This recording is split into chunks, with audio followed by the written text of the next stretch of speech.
Hey kids, this is Ivan. How you doing? Well, here in Connecticut we've had a bit of an ice storm. I'm not sure if it's officially an ice storm, but it certainly looks that way. Last night it snowed and then turned to rain, and it's very cold, so the trees are all covered with this like slick coating of ice. It looks wonderful. The dogwood in the front yard looks beautiful. However, branches are falling all over the place from various trees. I've been out driving. I cleaned out our driveway. Even there's a maple.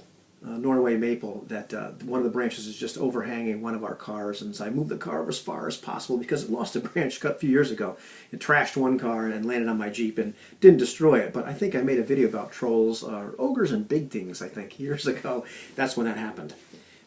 Almost destroyed my Jeep, but Jeeps are tough. And this video has nothing to do with that.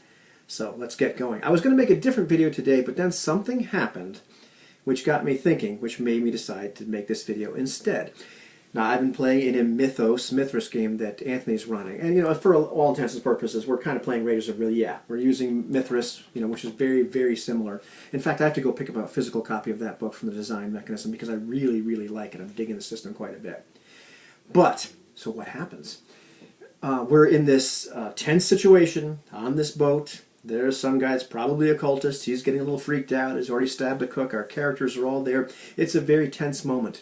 And there's this monk who is an NPC who's kind of circling around the back of this fellow, has wrapped towels around his arms because the fellow is wielding a knife. He's going to go in and tackle him. We are all go in and try to tackle this guy, defuse the situation. It's really, really tense. And an amazing thing happened. Anthony messages me like, dude, you got to go check out the game. He didn't say, dude, you got to go check out the game, but pretty close to that.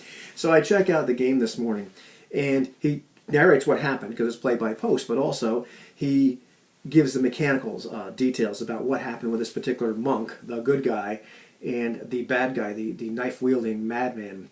And essentially the monk rolls this botch, and the knife-wielding madman rolls this critical success. And there's a few other mechanics involved, but everything went in the direction of this psycho just stabbing this monk in the neck, and there's a spray of blood and all this junk. And the monk, I don't know his stats, but we kind of get the idea based on what's happening with this guy, and Anthony has confirmed this, that he's a pretty tough guy.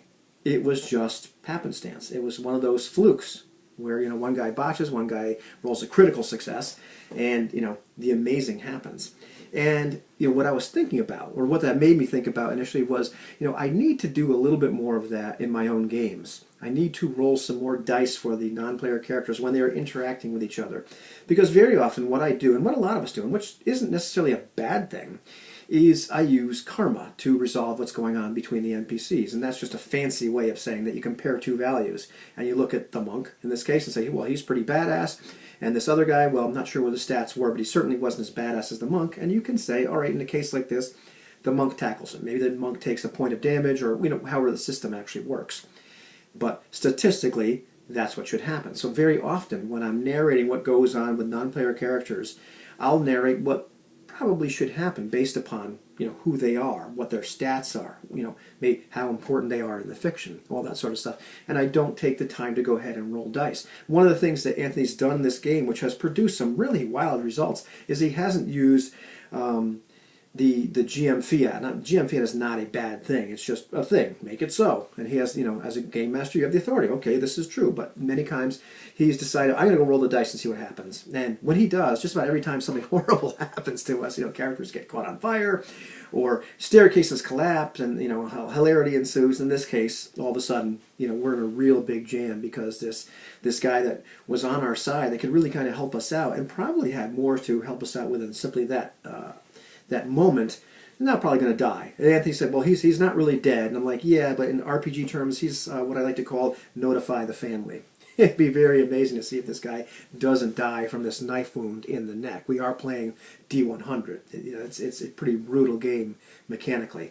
And I do it sometimes. Like I was just thinking back, the last Lamentations of the Martian Princess game I ran, we were in the situation where all of a sudden, the party, the group of people the party were traveling with, well, not all of them made it to this particular location. I figured, well, let me find out how many make it. There's 40. I roll, I think, 3d6 or 46 or whatever it is.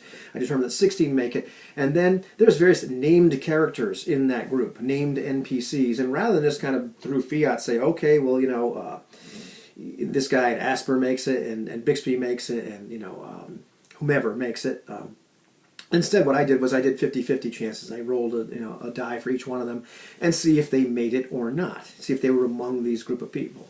Later on, this wall gets magically conjured by one of the wizards in the party, and he kind of rolls a failure, so something unfortunate happens and the wall goes off behind him.